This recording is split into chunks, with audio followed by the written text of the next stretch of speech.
Hello everyone, my name is Mirko and welcome back to another brand new Apex Legends video. Now in today's video we're going to be speaking about advanced tips that pro players use. This is going to be a part 2 video leading on to my previous video because as I mentioned I wanted to bring out another video because there's so many more advanced tips I want to speak about. If you go ahead and enjoy today's video, be sure to drop a like to show your support and be sure you're subscribing if you're currently not subscribed to the channel. So without further ado, without wasting any more time, let's jump into the first advanced tip that pro players use. So the first tip we're going to be speaking about is revive baiting. Now revive baiting is essentially tricking the enemy into thinking you're reviving your teammate, but you'll stop the revive, draw the enemy in and then pick the enemy off because the enemy isn't expecting to go into a gunfight, they're expecting to pick off an easy kill. Now revive baiting isn't just to trick the enemy, it's also a good thing to use if you want to make sure the area is clear. About halfway through or quarter of the way through, you want to cancel the revive and see if you can hear any teammates around you. A lot of enemies like to hide and wait until they hear that revive animation and then they like to come out and pick off an easy kill. And if you are being shot at whilst reviving someone, you are left completely defenseless. So using this revive baiting method is a good way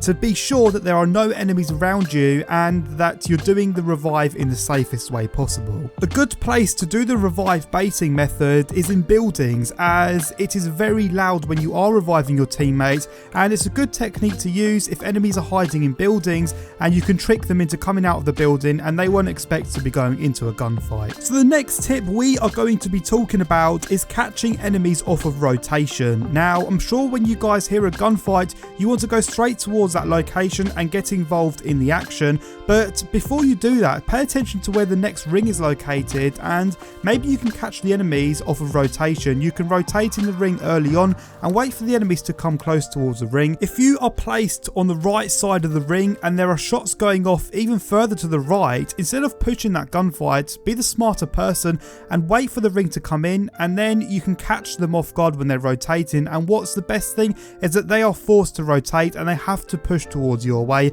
and they've got the pressure of the ring closing as well, and more than likely they will buckle under pressure and you will definitely pick off that team. Even if you're not positioned in the ring, if the gunfight you've just heard is further away from the ring than you are, then you could reposition yourself in the ring and wait for them to come. If you have a good enough headset, you can take advantage of it, and the next time you hear gunshots, you can tell where the gunshots are coming from and reposition yourself in the ring at the correct angle of where the enemies need to come from. If you want to become a competitive Apex player, then this tip is absolutely vital. Now moving on to the next advanced tip, it actually involves the Disruptor rounds, which you guys can pick up as an attachment to deal more body shields damage. Now I have found a way to abuse the Disruptor rounds to make it really overpowered. You essentially want to be using the alternator or the RE45. Now I made a video on how underrated the RE45 actually is. I think it's one of the best weapons in the game if you have the Disruptor rounds attached. You want to use the RE45 or the alternator as a way of countering the blue and purple and gold body shields, and immediately after you've destroyed their body shield you want to peek to cover and pull out your main weapon. That way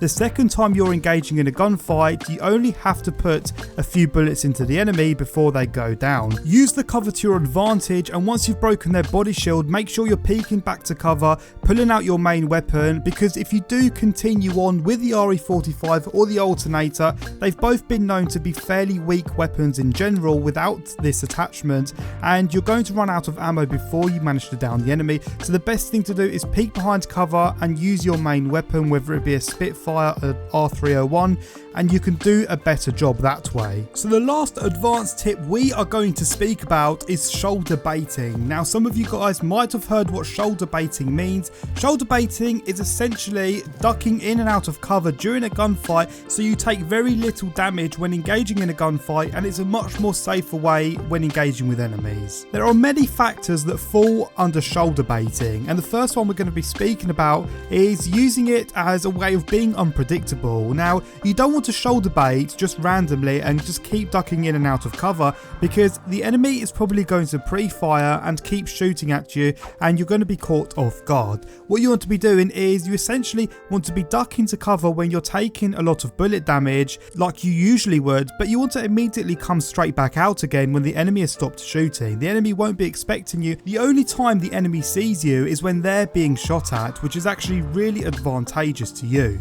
Now, another factor that falls under shoulder baiting is stopping the enemy from pushing you. If you peek out of cover, fire a few shots and deal damage, it's going to stop the enemy wanting to push you. And if you're in a very vulnerable situation where you need to heal up, if you do fire a few shots, peek back to cover and keep doing the same thing, it's going to stop tempting the enemy to go for the push. If you stop shooting completely, then you're giving the enemy more control over you, and you essentially want to be sure that you're fighting back and you're holding your ground. You want to make sure you're firing shots even if you're not aiming directly at the enemy, so the enemy knows you're still prepared for a gunfight and you're still holding your ground. Even if you poke out and fire 2 or 3 shots and go back to cover, that is showing the enemy that it's not safe to actually push that engagement, and you're not going to allow the enemy to reposition or go for the push. So anyway guys, that is going to wrap up these advanced tips that pro players use. Now, I'm actually thinking about doing a part 3, and if you guys would like to see a part 3,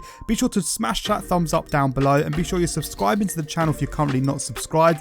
My previous video done absolutely amazing, so it'll be awesome to see this video do the same, and I've got many more tips that I want to share with you guys as soon as possible. So as always guys, my name has been Mirko. I hope you guys enjoyed and learnt something new. Be sure to take these tips into the next game of Apex Legends you play, and as always, I'll catch all of you guys out in another brand new Apex Legends video.